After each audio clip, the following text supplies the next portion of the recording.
Hola, ¿qué tal? Muy buenas noches, bienvenidos a Noticias 22. Rafa, tenemos literatura, fotografía, teatro, cine.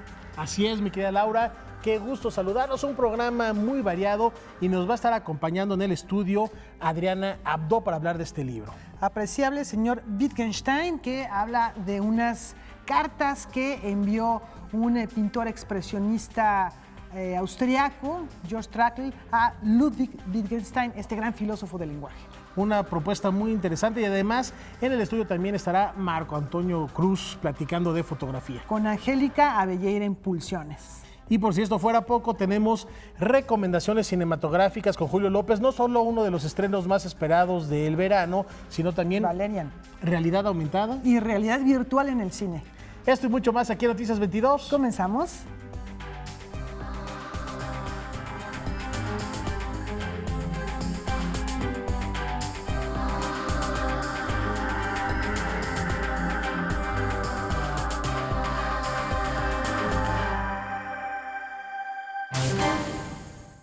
El experto en educación, Mariano Jabonero, ofreció una conferencia magistral en el Senado de la República. En esta aseguró que la enseñanza se ha consolidado como el más eficaz instrumento integrador en Iberoamérica. Sin embargo, dice que hay todavía una brecha significativa que impide hacer posible una educación de calidad para todos. Vamos a escuchar lo que dijo.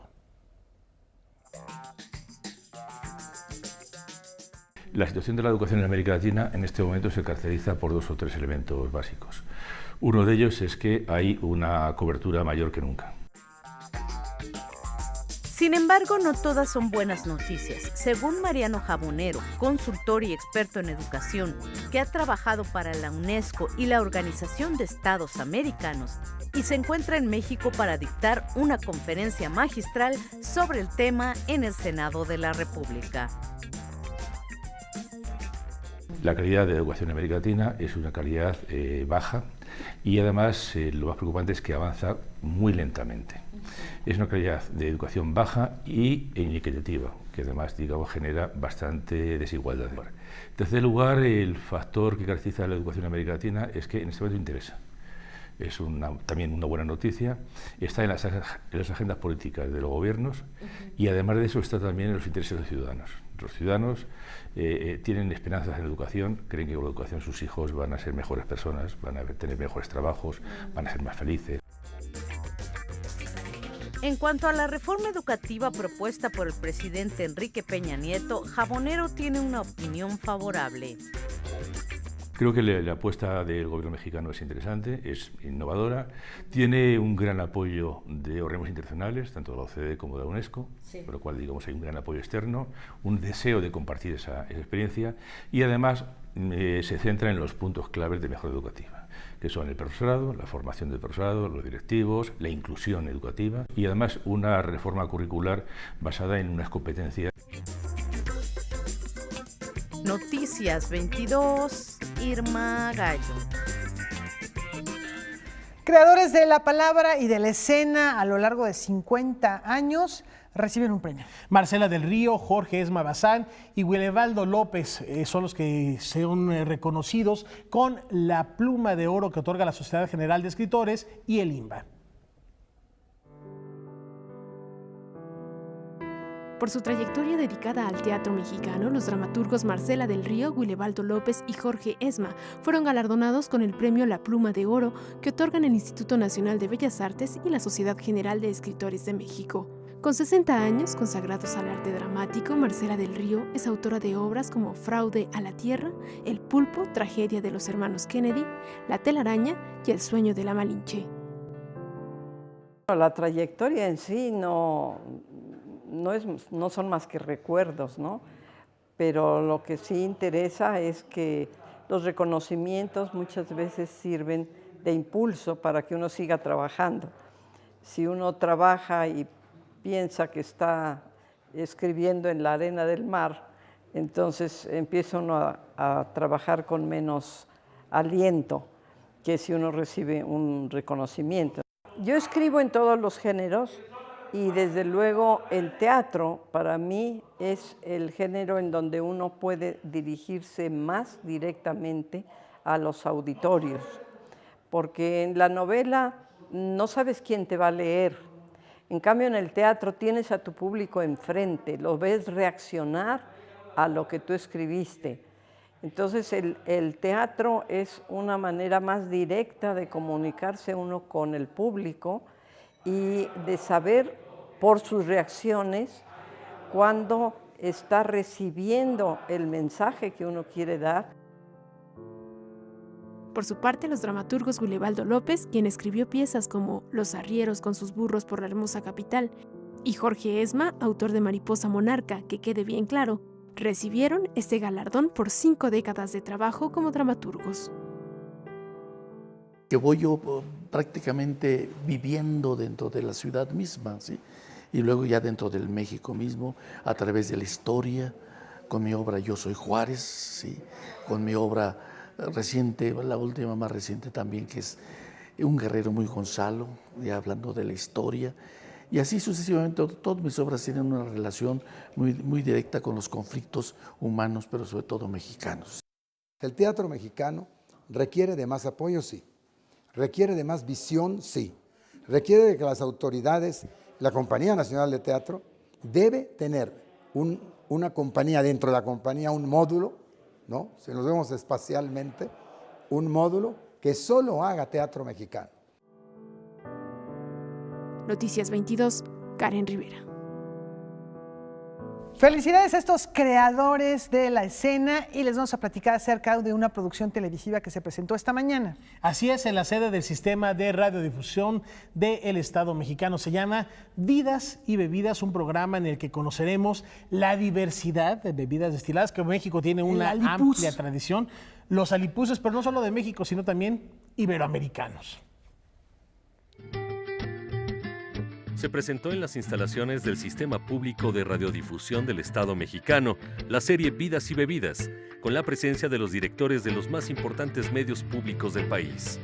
Lo que venimos aquí a presentarles es el que vamos a transmitir una serie que se coprodujo de manera internacional con medios públicos. Yo creo que es la primera vez que una serie internacional se presenta en todos los medios públicos nacionales de manera conjunta. Los néctares espirituosos, desde el tequila, el sotol, el guaro, los vinos dulces, el vermut e incluso el rompope, sirven de hilo conductor para conocer las vidas y retratar las costumbres de diferentes pueblos en Vidas y Bebidas. No es una serie documental en sentido ortodoxo que busca narrar cómo se produce la bebida, no. Hay una parte de eso, pero una parte mínima. En realidad lo que queremos es primero rescatar de dónde viene, cómo surgió, qué mezclas, si es parte de la, por ejemplo, en el caso del tequila, pues es una parte del mestizaje. Aquí no se hacen destilados aprendimos a hacer destilados después de la conquista bien, aunque la planta es 100% autóctona, entonces es parte de toda esa mezcla cultural, de todo ese bagaje cultural. Y en cada país, cada bebida tiene una historia de finalmente cómo llegaron a ese producto. Luego, toda la parte del campo, la industria, el empleo, la comercialización, las fábricas, los procesos. Luego hay otra parte que viene, que es la parte más divertida, creo yo, y a la que más le dedicamos tiempo, son a las vidas. ¿Cómo la toman? ¿Qué mitos hay alrededor de ella? ¿Qué historias se cuentan en la población? Vidas y Bebidas se transmitirá próximamente por Canal 22. Óscar Helguera, Noticias 22. Híjole, con la sed que tengo ahorita, Laura, bueno, habrá que estar muy al pendiente. Terminando el noti, por favor. Seguro, no podemos ahorita ir adelantando algo, Creo ¿no? que no se puede, no nos lo permite Es la ley, horario pero todavía AAA. En fin, una puesta en escena que trasciende las leyes del tiempo y del espacio. Sí, se trata de la presencia de Joaquín Cosío y de José María de Tavira, que reavivan una vieja disputa entre dos célebres astrónomos. Juan Villoro vuelve al teatro para explorar la gravitación de la comedia humana.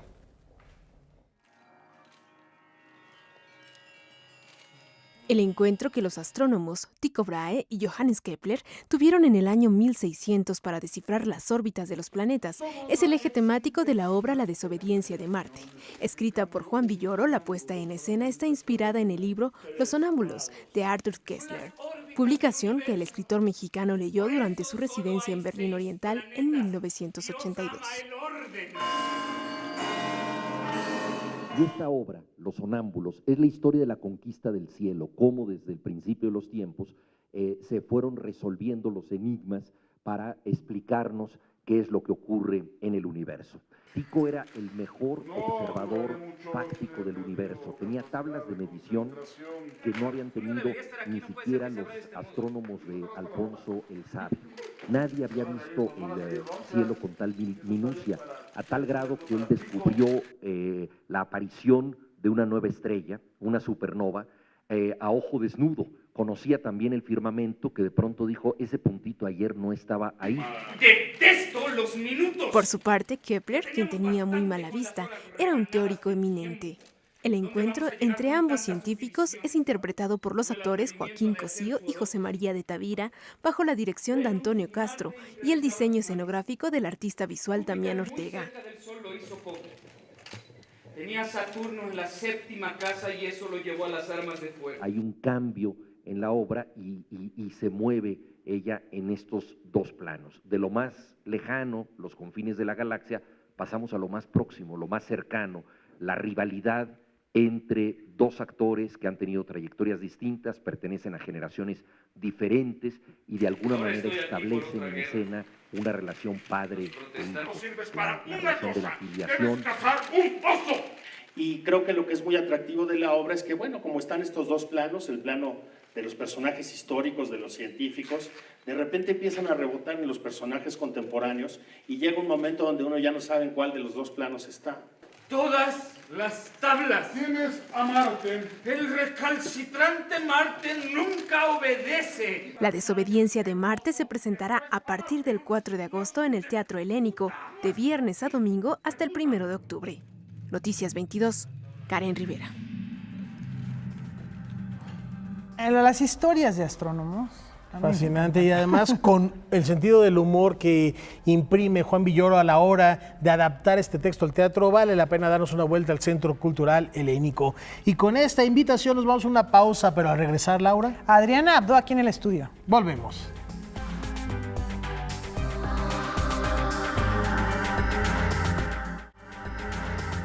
El Seminario de Cultura Mexicana celebra 75 años. Y lo hará con un concierto que estará a cargo de la gran pianista cubana Ana Gabriela Fernández. En el marco de su 75 aniversario, el Seminario de Cultura Mexicana presenta el recital de la pianista cubana Ana Gabriela Fernández con estudios en México. Bueno, yo llegué hace 3 años, básicamente entré a la licenciatura en la Facultad de Música, en el área de piano específicamente. La terminé, entré a la maestría en el área de interpretación pianística, acabo de terminar y acabo de ser aceptada en el programa de doctorado en la Facultad de Música de la Universidad Nacional Autónoma de México, en el mismo campo de interpretación pianística. Solista en la Orquesta Filarmónica de la Ciudad de México a través de un concurso, la pianista se encuentra complacida de ser parte del 75 aniversario del Foro de Cultura Mexicana. Y estoy muy emocionada porque es mi primera vez en este bello lugar que es el Seminario de Cultura Mexicana, fundado por intelectuales y artistas de primer nivel de aquí de México. El programa será un viaje musical por composiciones de Bach, Orbón, La Vista, Schumann, Ravel y Brahms. Voy a ser parte de una serie de conciertos que se van a estar realizando aquí en este foro por el 75 años de creación del Seminario de Cultura Mexicana. Creo que es muy importante que me hayan dado la oportunidad de tocar aquí, pues es un programa que representa, bueno, es como un cierre de una etapa de mi vida, de cierta manera. Son obras que he tocado desde hace 2 o 3 años, pero obras también que me he aprendido recientemente, como por ejemplo el caso de las variaciones sobre un tema de Händel de Johannes Brahms. Es una de las obras cumbres de Brahms y me da mucho placer no solamente poder tocar música internacional, sino también música mexicana contemporánea, en este caso del maestro Mario Lavista, con su obra Simur del año 1980.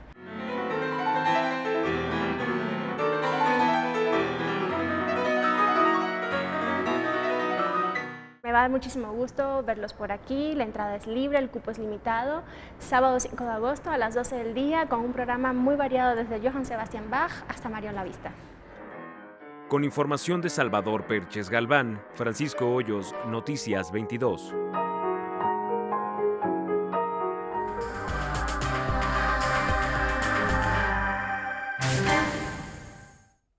Adriana Abdo está con nosotros para platicarnos de Apreciable señor Wittgenstein, que habla de una historia, nos narra una historia que ya nos dirás hasta qué punto es cierta, los personajes existieron.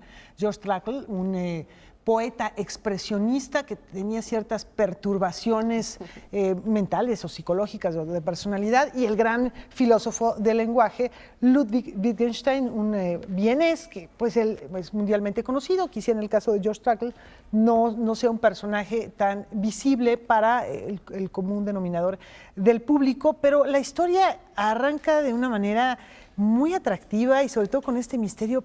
¿Por qué empieza a dirigirle estos textos Trakl a Wittgenstein? Platícanos qué tanto es cierto esto, qué tanto el contexto es el real, porque al final de cuentas, pues aquí hay también ficción. Sí, claro, es una novela de ficción, pero la biografía y los datos biográficos son verdad. La carta no existió, es una carta que yo inventé. Georg Trakl en ese momento estaba en Cracovia, y Wittgenstein iba a llegar en un barco, porque los dos estaban alistados en la Gran Guerra para el Imperio Austrohúngaro, y iba a llegar a Cracovia, y sí recibió una postal de Georg Trakl diciendo que lo fuera a visitar, que le rogaba que fuera a visitarlo. Está en los diarios de Wittgenstein. Pero perdón, ¿ellos se conocían o no se conocían? Él lo había obviamente leído, ¿no? Había leído a Wittgenstein. No, más bien Wittgenstein había leído algo de Trakl. Y Wittgenstein se conocía porque era el hijo del hombre más rico del Imperio Austrohúngaro después del emperador y la gente que lo rodeaba y de la familia del emperador. Y justamente un poco antes de esta historia que escribo, el papá de Wittgenstein había muerto y la herencia se repartió entre la esposa, la mitad, y lo demás entre todos sus hijos, y Ludwig, que es el filósofo, repartió... Y además eran muchos hermanos, Eran ¿no? muchos hermanos. Como 9 hermanos. Sí, hombres y mujeres. Y Ludwig decidió que la herencia que había recibido de su padre, la mitad se la daba a su hermana, a una de sus hermanas, y la otra mitad la repartió entre artistas, poetas y escritores y algunos pintores en necesidad, que tuvieran la necesidad de trabajar o de hacer algo para poder escribir, y él quería que se dedicaran a su trabajo literario y poético. Y así es como empieza, digamos, este primer contacto entre ellos. Entre ellos, sí, porque el mecenas y dueño de la revista donde Trakl publicaba sus poesías, él era amigo de Wittgenstein, era un hombre un poco más grande que Wittgenstein, y era amigo y lo respetaba muchísimo, él y Karl Kraus. Y Trakl era amigo de ellos dos, y además lo admiraban mucho ellos dos, y le dieron el nombre de Trakl. Y le dio 20,000 coronas, que era era muchísimo dinero en aquella época, para que él viviera tranquilo y pudiera escribir. Pero pues este hombre no podía vivir tranquilo.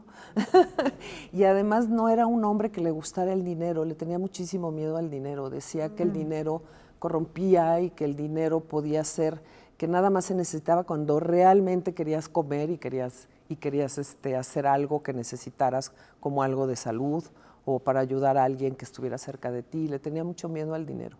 Lo veía como un poco como un monstruo, como una medusa de muchas que se lo iba a comer. Entonces, en la ficción que tú creas, él escribe este escrito. Él escribe este escrito cuando se va. Él está dentro del manicomio porque acaba de venir de una batalla donde él no pudo ayudar a sus compañeros y se trata de suicidar. Entonces, tratarse de suicidar quería decir que lo iban a meter, que lo iban a hacer una corte marcial, pero él estaba enloquecido. Entonces lo mandan al hospital de dementes en Cracovia, y ahí es donde él se supone que sí escribe la postal de Wittgenstein. Pero hasta ahí es, digamos, el dato duro. Y Wittgenstein sí la reciba porque está en sus diarios. Dice, Trakl me acaba de mandar una postal, estoy muy ilusionado de conocerlo. Y después, a los 3 o 4 días, escribe, llegué a Cracovia y el pobre de Trakl está muerto. Nunca se conocieron. Pero Wittgenstein ya había estado en Cambridge, ya había escrito muchas cosas, ya era un hombre conocido intelectualmente porque era un hombre extremadamente inteligente. Bueno, lo seguimos viendo. De una enorme claridad y lucidez. ¿Por qué no nos lees un fragmento que eligió Rafa García Villegas aquí presente, Gracias, que estábamos viendo Rafael. cuál sería, y él me dijo, a mí habla mucho también de los temas que le interesan a Trackle en su trabajo poético. A ver de cuál algún, de escogió. algún modo creo que puede dar una idea, ¿no? De un tanto, pues son asuntos sombríos, ¿no? Y aparte, que escogiste es una parte que a mí me gusta mucho porque justamente describe lo que le pasó y lo que vio, porque era un visionario, Trackle. He visto al ser humano desprovisto de espíritu, cuando de él solo queda cuerpo, destrucción, esta incomprensible guerra, Grodek, sangre, desdén, sobre todo ignorancia. Ya no se escucha musitar un suspiro, frialdad lunar, emanación de un desastre, veneno que penetra los rincones del mundo. Qué incapaces somos de verlo. Mi ser se quiebra, no volveré a dormir. Gracias. Bueno, y si era un hombre que pues estaba muy perturbado por estos sentimientos y esta cierta, digamos, oscuridad, ¿no? Sí. Estas búsquedas que se reflejan en su poesía. Sí, Georg Trackle era un hombre extremadamente sensible desde muy niño. Tuvo una niñez donde él se empezó a dar cuenta por algo, vio la realidad del ser humano y de la naturaleza. Y con el tiempo, cuando empezó a crecer, empezó a tomar sustancias en la farmacia que son droga. Había cocaína, había cloroformo, había morfina, ya muchas sustancias que eran droga, y se volvió adicto a las drogas y al alcohol. Y eso también le hizo que, pues en su poesía se puede ver, ¿no? A lo mejor veía las cosas todavía con más sensibilidad de la que ya tenía, o no aguantaba su sensibilidad. Yo tengo más la teoría que no aguantaba tanta, palpar tanto el mundo y al ser humano como lo palpaba. Entonces, por eso creo que empezó a consumir sustancias que eran droga. Y estaba en un ambiente donde se hacía muchísimo. O sea, casi todos estaban consumiendo drogas y además se vendían en la farmacia sin ninguna restricción. restricción. Ahora, la técnica que tú utilizas para presentarnos eso es a través de numerosos textos, en la mayoría de los casos breves, que el público podrá acercarse de una manera, además, no es como una carta interminable, sino que va narrando en ocasiones emociones o a veces estas debilidades, dice me siento frágil, me siento débil, y que va a ser una lectura, yo creo que muy amena, el descubrimiento de dos personajes extraordinarios, lúcidos desde distintos puntos de vista, ¿no? Sí, claro que sí. Apreciable señor Wittgenstein, Adriana Abdo, que nos ha traído esto que publica Tusquets, muchísimas gracias. Ay, Laura, muchísimas gracias a ustedes. Rafael, muchísimas gracias. Estoy encantada de estar aquí.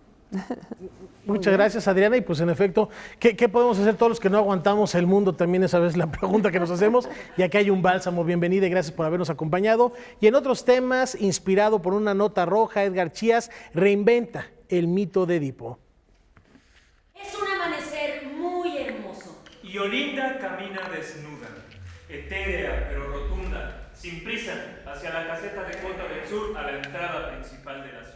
Escrita por Edgar Chías y dirigida por Gabriela Ochoa, La Semilla plantea una forma de superar el pasado para enfrentar el presente a partir del mito clásico de Edipo.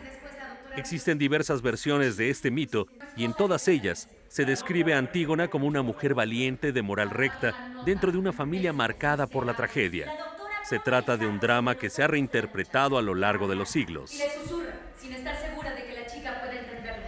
Vamos a estar bien de ahora en adelante. Esta historia se basó en una nota roja que encontró el dramaturgo Edgar Chías en un sitio de internet, en donde una abuela y su nieto se encuentran, no se conocían, y se enamoran, y deciden tener un hijo. Entonces, este hijo, que en realidad es una hija, regresa para descubrir su pasado porque la exiliaron, y entonces se va enterando de toda esta historia, que es una especie de Edipo reinventado. Digamos que esa es la anécdota. La doctora quiere saber lo que me pasa por dentro. A mí también.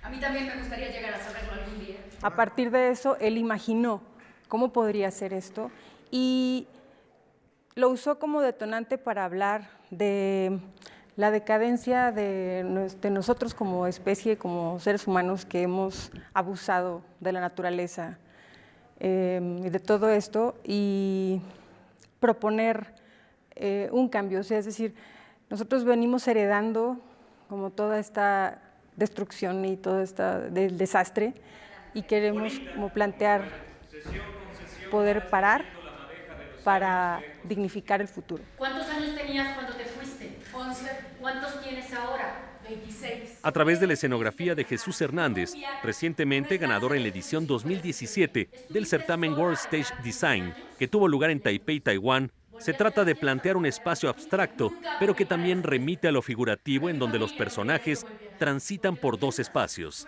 la casa, laberinto, y el exterior, que es como una ciudad en ruinas, la decadencia de la civilización. Será mañana, es decir, algún día, un par de hermosos ojos verdes. Es una puesta en escena bastante plástica. Es un texto muy descriptivo que no permite mucho la acción convencional, digamos, sino que tiene como una musicalidad, es una especie de canto contemporáneo, un verso contemporáneo, pienso, y a partir de la composición del dibujo en escena es que se va narrando esta historia. Existen dos planos de ficción, uno lo representan los narradores, que son quienes nos cuentan la historia, que luego entran a jugar a los personajes y vuelven a salirse, ¿no?, distanciándose completamente, como una especie de rompimiento ahí un tanto brechtiano. Yo preferiría que fueran oscuros. El elenco está compuesto por Surya MacGregor, Mahalat Sánchez, Raúl Briones y Sofía Silvín. El vestuario está a cargo de Mario Marín y la música original es de Genaro Ochoa. Estrenamos este 3 de agosto, jueves, hasta el 15 de octubre. Estamos en el Teatro El Granero de jueves a domingo en horario de teatro. Vengan, bienvenidos. Mixtas en los últimos 3 años, declara. Con información y texto de Salvador Perches Galván, Óscar Helguera, Noticias 22. Estas no son las preguntas importantes. Desliza contundente. Bueno, hay buenas propuestas de teatro diversas, Rafa, y también de cine, de las que vamos a platicar. Al regresar, Julio López y nos platica qué onda con Valerian y con la realidad aumentada. Ya volvemos.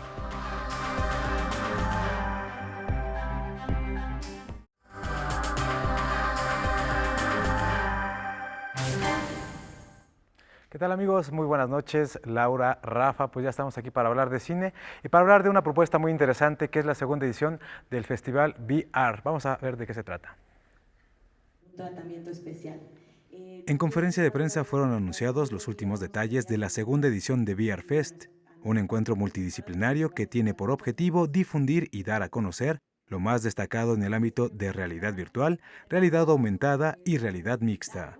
Bueno, una de las experiencias que yo estoy muy contenta de tener es una de la NASA, en la que vamos a poder tener un viaje a Marte. Y este es un entrenamiento para jóvenes que estén interesados en convertirse en astronautas para viajar a Marte. El festival está dividido en 3 grandes bloques. El más llamativo, por supuesto, es el de las experiencias, que a su vez está dividido en 3 categorías. Cada una ofrece un tipo de experiencia diferente, desde probar el PlayStation VR, los lentes de realidad aumentada de Google o ver películas de directores mexicanos. Solo estas actividades tienen costo, pues los talleres y conferencias son completamente gratuitas previo registro.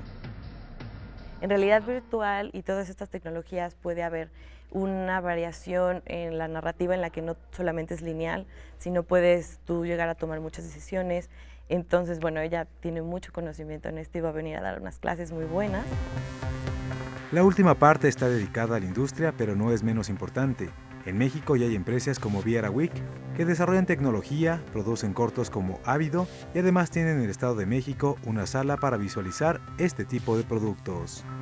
Tenemos, por ejemplo, Inmersis y Consúltanos, que son empresas mexicanas, las cuales están apoyando para dar a conocer maneras de financiamiento, fondos, cosas que vienen un poco del lado administrativo, que muchas veces no tenemos mucho en ese conocimiento, pero es poder compartirlo.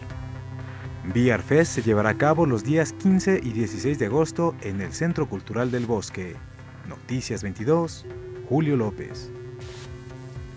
Pues ahí lo tienen, se va a poner bastante bien. Estas son solo un adelanto de lo que va a haber, porque ya estando ahí veremos muchas más cosas, como prometen traer una silla 4DX diseñada por una empresa de tecnología y suena sensacional. Entre otros proyectos también están unos chicos que pretenden lanzar un satélite al espacio para ver lo que sucede ahí en realidad virtual y en vivo además.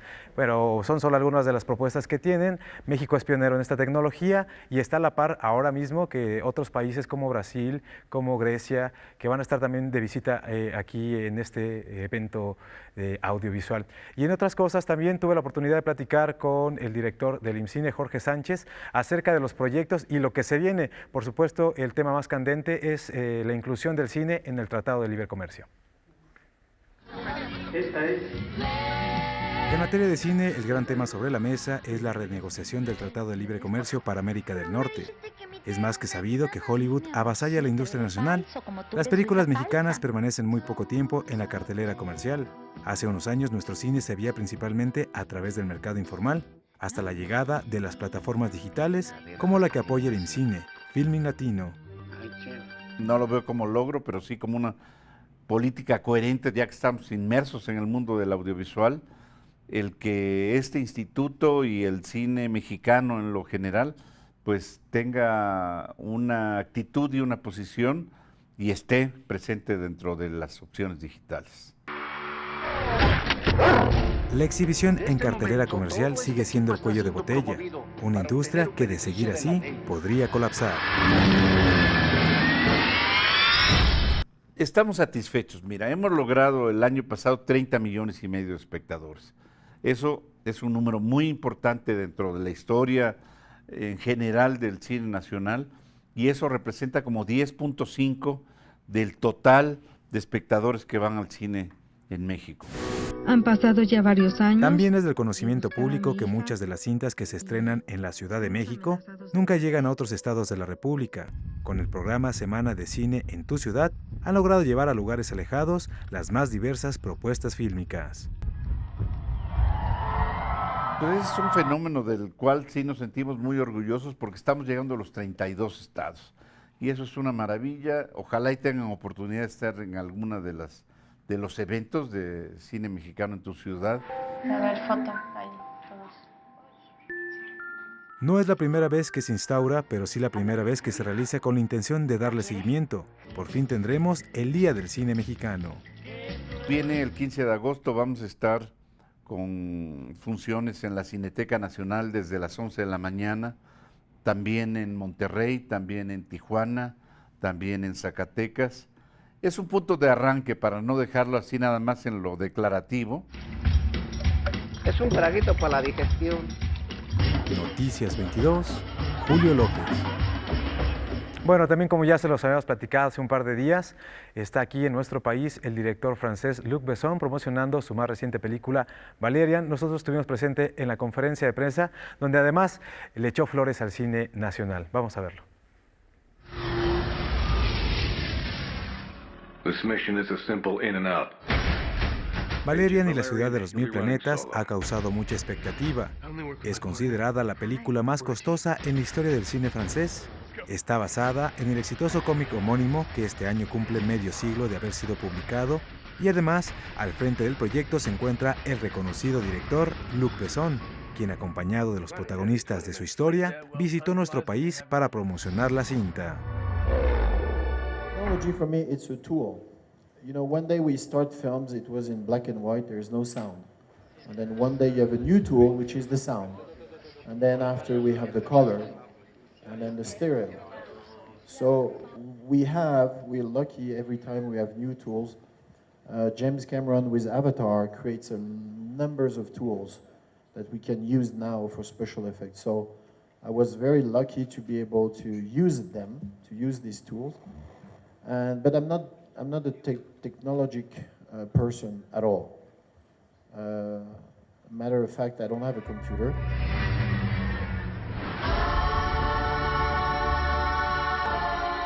Welcome to Alpha. Mucho se ha hablado de la construcción visual de la película, plagada de efectos visuales. Esta virtud también puede ser su mayor defecto, pues el acabado se siente muy artificial. Parece que el director fusionó la estética lograda en El Quinto Elemento con la creada para la película Arthur y los Minimoys. The blue screen and all that, you know, this movie has 100 times more special effects than any movie I've ever done, including Spider-Man. Esta es la historia de dos agentes intergalácticos. Su misión es proteger a la raza humana en cualquier rincón del universo. Ahora les han encomendado una peligrosa misión: recuperar un valioso objeto y llevarlo sano y salvo a Alpha, la ciudad de los 1000 planetas. Claro que antes de cumplir con su objetivo tendrán que sortear todo tipo de obstáculos. Al final de la conferencia, el director aprovechó para hablar de la importancia de apoyar las películas independientes y pedirle al público nacional apoye su cinematografía.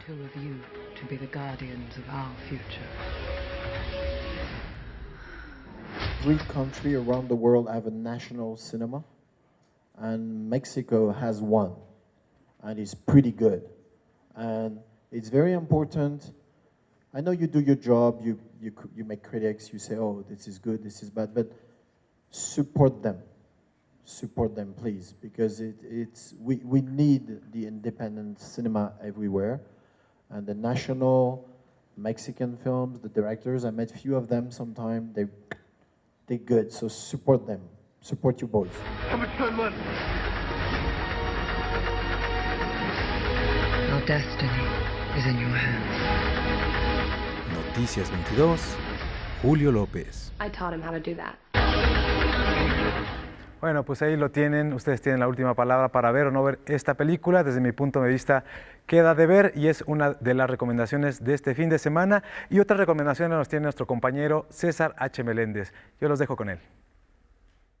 Buenas noches, querido público, es un gusto saludarlos. Estas son las recomendaciones culturales para los siguientes días. Les comento que ya inició la 26ª Gira Nacional de la Orquesta Sinfónica Infantil de México, agrupación artística que reúne a más de 122 instrumentistas menores de 17 años que proceden de diversos puntos del territorio nacional y que además este año cumple 16 años de existencia. Para esta gira, Eduardo García Barrios, quien es director artístico de esta agrupación, trabajó con los jóvenes un programa musical titulado de mitos, cuentos y leyendas, integrado por obras de Rossini, Holst, Revueltas, entre muchos otros, así como el estreno mundial de Escenas Sinfónicas, una pieza original de Adi Corpus, joven compositor potosino, que fue miembro de esta agrupación ya hace muchos años. La ruta que seguirá la OSIM, conocida por sus siglas, la va a llevar a diferentes escenarios del país. Su itinerario contempla el Teatro de la Ciudad San Francisco de Pachuca, la Parroquia de San Miguel Arcángel de Temascalingo y el Teatro Elisa Carrillo del Centro de Cultura Mexiquense,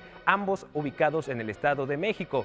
El Centro Fox también se suma a estos escenarios, ubicado en Guanajuato. Las presentaciones van a concluir el domingo 6 con 2 conciertos en el Palacio de Bellas Artes, uno a las 2:30 y el segundo a las 5:30 de la tarde. Ahora les platico que la obra teatral El Cruce de Alejandro Román y que dirige Lázaro Fernando Rodríguez se presenta actualmente en el Centro Nacional de las Artes en una breve temporada hasta el 13 de agosto. Este montaje corre a cargo del Taller de Teatro de la Universidad Autónoma de Sinaloa y fue seleccionada para representar a ese estado en la primera muestra regional de teatro del noroeste en el año 2015. ¿De qué va esta historia? Bueno, El Cruce se centra en la experiencia de 5 personas que buscan el sueño americano.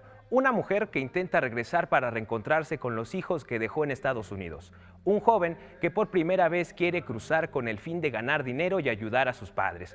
Un niño que se pierde en una corretiza por el desierto. Otro hombre que quiere encontrar a un antiguo amor en el otro lado. Y otro más que viene de Estados Unidos contratado por los Zetas para trabajar como sicario. El Cruce se presenta en el Foro de las Artes del Centro Nacional de las Artes hasta el 13 de agosto, los días jueves y viernes a las 8, los sábados a las 7 y los domingos a las 6. Otra buena opción escénica es la que nos ofrece Bárbara Collio con su obra Instinto, que se presenta en el Centro Cultural del Bosque. Descubramos qué es lo que sucede cuando 5 desconocidos coinciden en un supermercado. Como exorcismo. Como ritual. Como reto. Además de ser un gran ejercicio, correr representa también el impulso para escapar de cualquier peligro. Durante 15 meses, la dramaturga Bárbara Collio se interesó por investigar los factores que influyen para que la gente decida participar en carreras o maratones. decidió compartir su experiencia al escribir y dirigir la obra Instinto, en la que se cruzan 4 historias de vida. A veces la dimensión del tiempo es completamente absurda. Esta historia es de 4 desconocidos, 4 personas muy distintas que no tienen nada que ver una con la otra, pero en lo que coinciden es de que esa noche, de ese día, no pueden conciliar el sueño, no pueden dormir o no quieren dormir porque no quieren soñar en lo que van a soñar. Entonces salen a la calle y el único refugio que encuentran en esta ciudad con una noche fría y lluviosa es un gran almacén de venta de mayoreo que abre las 24 horas. Entonces entran a pasear con su carrito por los pasillos de este supermercado, a tratar de echar algo a su carrito que llene el vacío del carrito, pero que realmente les llene el vacío que ellos traen. La secundaria. Falda de patoles blancos, tenis de lona, brazos bien pegados al pecho. Una economista, un rarámuri, una mesera y un fotógrafo con metas diferentes descubren en ese pasillo del supermercado que comparten frustraciones, promesas incumplidas y una soledad que los ha orillado a huir. Esta es la primera obra de una trilogía que Bárbara Collio prepara sobre el cuerpo humano y se presenta en el Teatro El Galeón del Centro Cultural del Bosque de jueves a domingo hasta el 10 de septiembre. El gimnasio es el coliseo de la competencia. Y para que no se pierdan esta obra, les tenemos 3 pases dobles a las primeras personas que manden un correo a la dirección que aparece en este momento en pantalla para la función del viernes a las 8 de la noche. Ustedes tienen que llegar con una identificación oficial media hora antes al Centro Cultural del Bosque. Hasta aquí las recomendaciones. Regreso con Rafa y Laura. Gracias a César por estas recomendaciones, a Julio también. Y nos vamos a una pausa. Ya está aquí el maestro Marco Antonio Cruz para hablar con Angélica Belleira de 4 décadas detrás de la lente. Impulsiones. Volvemos.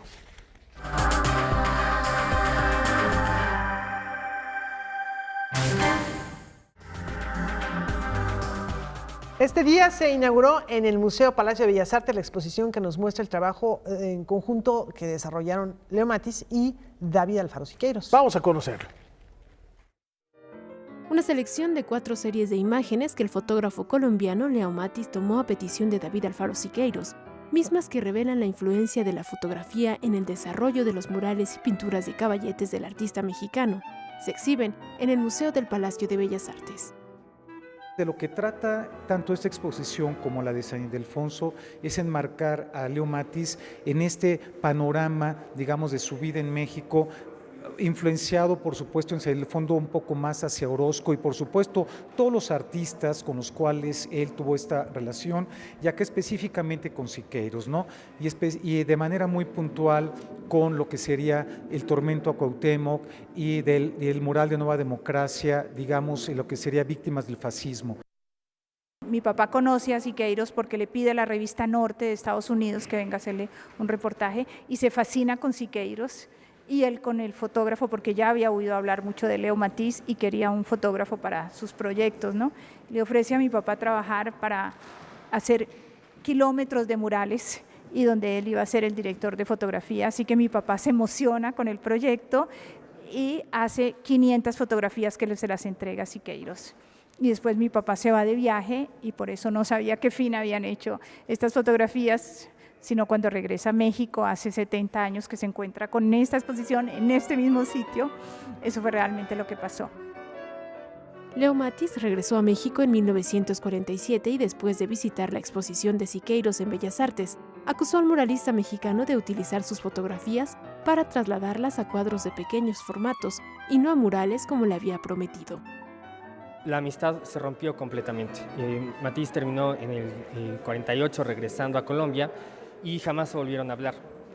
Esta exposición intenta reconciliar esta problemática, digamos. Leo Matis, el muralista de la lente, Siqueiros en perspectiva, podrá visitarse hasta el 15 de octubre. Noticias 22, Karen Rivera. Seguimos hablando de fotografía. Marco Antonio Cruz está con Angélica Belleira. Vamos contigo.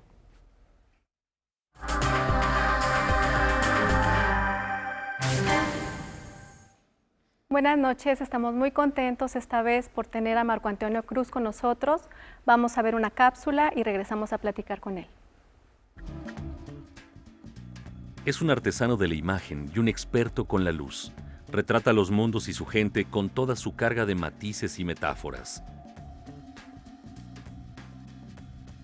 Pero las imágenes de Marco Antonio Cruz no solo son testimonio, documento, son construcciones estéticas. Desde hace 40 años, su militancia se traduce en captar la disidencia, la protesta y el terco sobrevivir ante la desigualdad social y la maraña política. También persiste en su labor de retratar la belleza en la vida cotidiana, por más desalentadora que parezca.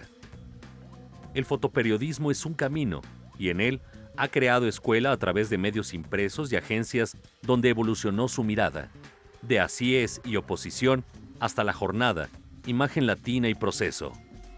A manera de ensayos y reportajes, por 4 décadas ha sido minucioso observador de ruinas en el terremoto del 85 y de ruines en varios periodos de la vida política mexicana. Acompaña a los cafetaleros en fincas chapanecas, atisba la guerra zapatista, se detiene en la noche y sus cómplices de soledad y juerga. El tema de la ceguera le importa desde 1987, o quizás antes, cuando captó en su natal Puebla a 3 músicos ciegos que le plantearon el reto de conocer a esa población vulnerable y explorar las posibilidades de la luz desde la foto. Habitar la oscuridad se convirtió entonces no solo en un libro, sino en su proyecto permanente con interés humano. Los desaparecidos en México es otro interés del que hace una crónica visual, con atención especial en una de sus lideresas, Rosario Ibarra de Piedra, a quien ha cobijado en su periplo de lucha social. Con una beta desconocida como cartonista político que descubrió en los años 80, el artista no deja de cautivarse por sombras y geometrías, descubre arrumacos y registra cambios. A la par de su labor periodística, en la edición de fotografía del semanario Proceso, su vena más lúdica se alimenta hoy por el abordaje multidisciplinario de Kafka con la metamorfosis y en experimentar el paisaje urbano con el uso de cámaras Olga y la estenopeica. Prueba de juego para un oficioso de la luz. Relatos y posicionamientos es su actual exposición en el centro de la imagen. 440 piezas, entre fotografías, revistas, videos y periódicos que ofrecen una revisión de sus hallazgos periodísticos, estéticos y narrativos. Con información y texto de Angélica Abelleira, Óscar Helguera, Noticias 22. Bueno, ya tuvimos oportunidad de ver algo de lo mucho que hace y que ha hecho Marco Antonio Cruz. Muchas gracias por tenerte aquí, Marco. Me gustaría que nos platicaras cuáles son, a tu juicio, las constantes y los cambios que has visto en estos 40 años de trabajo. Bueno, primero, gracias por la invitación, por estar aquí contigo, que en especial hay un enorme cariño. Son muchos años de conocernos. Gracias. Y bueno, son 40 años, se dice fácil, pero es muy complicado. Hablar en fotografía son realmente un mar de historias, un mar de disparos de cámara, un mar de negativos y un mar de sensaciones. Por medio de la fotografía, en estos 40 años me ha tocado estar en lo mejor y lo peor de la condición humana. He estado retratando tragedias, movimientos sociales, levantamientos armados y bueno, sin duda cada cosa que he hecho ha significado algo muy importante para mí, que es una escuela donde cada día aprendo más de mí mismo, de mi ciudad, de mi gente y en la cual hay un compromiso muy fuerte. Un compromiso adquirido, sobre todo gracias a enseñanzas como Nacho López, como Héctor García y a muchísima gente que voy conociendo a lo largo del camino. He tenido la fortuna de trabajar con los grandes maestros del periodismo en México, con Granado Chapa, con don Julio Scherer y muchos más. Y realmente el camino es largo, ya son 40 años y bueno, y esta exposición tuvo 3 curadores. Es poco común tener tantos curadores para una exhibición, pero es mucho lo que se vio. Fue una investigación de cerca de un año a cargo de Laura González, Alfonso Morales y el doctor Alberto del Castillo, y realmente interpretaron todo lo que había en archivo. El gran valor de esta exposición no solamente queda en la imagen, sino en los documentos. ¿sí? Cómo circularon esas imágenes.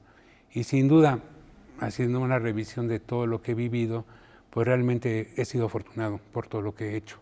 Una parte en la exposición, Marco, se ve incluso una especie de mapa donde tú manualmente, por eso digo que eres un artesano de la fotografía, ves en cada zona el momento de la exposición, el tiempo de exposición de la luz para generar tu propio lenguaje visual. Cuéntanos esta labor artesanal en momentos en que lo rápido, lo automático es la regla. Bueno, yo soy un fotógrafo que aprendió a trabajar con negativo y lo sigo haciendo actualmente, o sea, a pesar de que todo es un mundo tecnológico, yo sigo usando el negativo porque creo que para mí lo más importante es la permanencia. Los mapas que tú mencionas son mapas de impresión. Cuando imprimo una imagen, de repente la imagen es tan complicada que si no hago un mapa me pierdo. Entonces realmente esos mapas pues me ayudaban mucho a resolver cómo iba a hacer una imagen, qué partes iba a oscurecer o qué partes iba a preservar. Y yo creo que de repente hay fotos que para imprimir invertían cerca de 1 hora. Era una locura. Claro. Necesitaba tener algo que me llevara de la mano. Y claro, siempre he tenido la habilidad del dibujo. Yo estudié pintura en Puebla y siempre he tenido la habilidad pues, para dibujar y hacer esos mapas que son hechos muy rápido. O sea, son mapas que hago previos antes de exponer una foto. Y bueno, también parte de esta labor artesanal está en tus recientes búsquedas, ¿no? En torno a Kafka, con la holga y con la estenopeica, que creo que es una constante también en tu trabajo de esta labor artesanal en la fotografía. Entonces, bueno, creo que los invito a todos ustedes a que vayan a esta exposición.